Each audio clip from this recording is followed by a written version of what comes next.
Okay, so training this week has definitely not gone to plan. Possibly one of the worst weeks I've had, actually, which obviously is not great, but also has given me loads and loads of lessons. I did a short video out on the run because, to be honest, I just wanted to marker where my emotions were.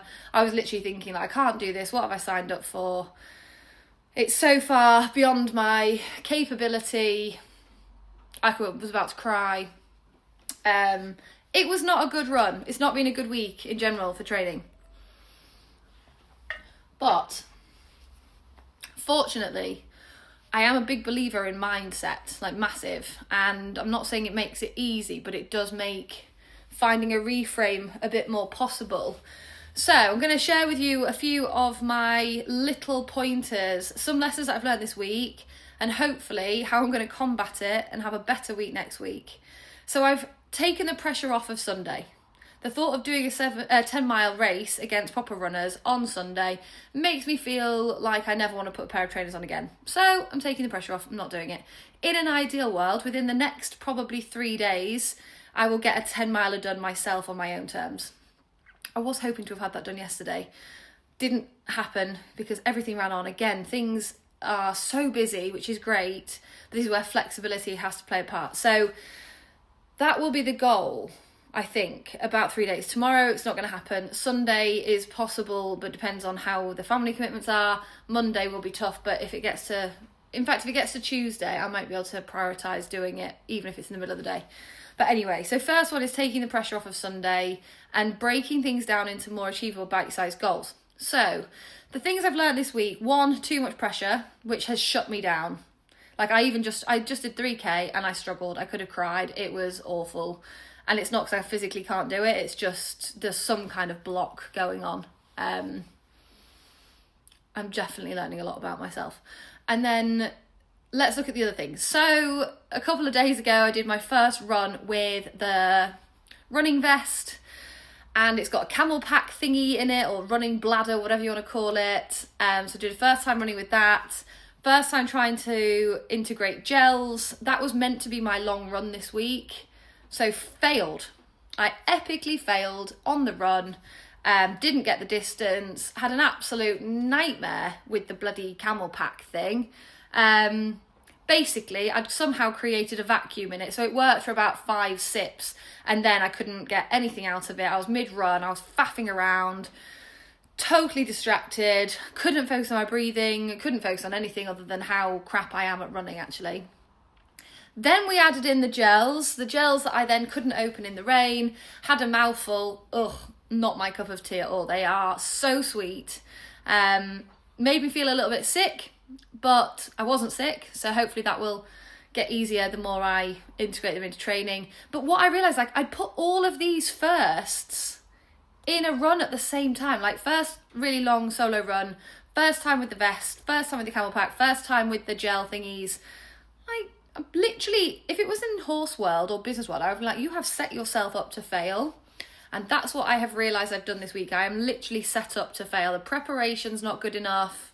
The dedication to doing the miles per week isn't good enough. The dedication to learning how to do the training with the vest, the hydration, the gels is not good enough. So instead of giving up, I'm going to put it into little achievable things. So you might see me wandering around the local area, going to do the food run, going to do the school run, walking the dog, wearing the silly vest pack thingy. But I need to learn how to use it, and the only way of doing that is by wearing it. So don't judge me. I always used to call it simulated training with the horses. Simulated training is super powerful. So I'm going to integrate that into normal life so it becomes like a second nature thing. The gels I'm not going to stress about, but I am going to do a couple of 10Ks using a gel just to get used to opening them and having them. And I don't know how you get over how sweet they are, but maybe that's another problem. And lastly, it's realising that I cannot allow the pressure of a deadline or an event or whatever it may be to cause me to shut down. I've literally shut down, and now I've almost got into this thing of this marathon is going to be so hard. I'm not going to be able to do it, so I may as well just wait till the day, give it my best shot, know that I've got so much grit in me, I'll probably drag my very sore body over the line. That's not actually what I was doing this for.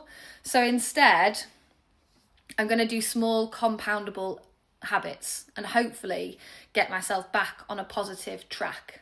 Like, even just having a bit of a plan makes me feel a bit more positive about going back out and doing another run. Not that I'm going to do that today, because I feel like I need to calm my nervous system, find some kindness, get ready for the boys' tea. I've still got to go do Hero in the Rain. And I'm also going to juggle my schedule to prioritise the days that I have the long run on, because I always try and slot it in around horse time, children, school run, work, picking the boys up from school, football training, football matches, everything else. And actually, for the next 3 months, it's not even 90 days. Like, maybe that was a trigger as well. It's less than 90 days.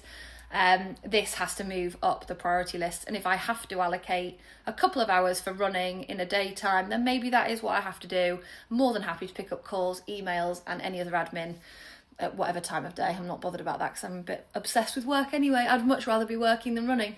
But yeah, so just wanted to share that, because I think the internet is so full of highlights of all these glamorous runners that are getting ready for a marathon, their first one or their 10th one, and how fast they're going to do it and how wonderful they look in their outfits. And that is not my reality. It's probably not a reality for many people. So instead, we're just going to keep it raw. I'm going to put this on my YouTube as well, in fact, because I've totally lost love of trying to get all the platforms going. But more importantly, this is a little diary for me.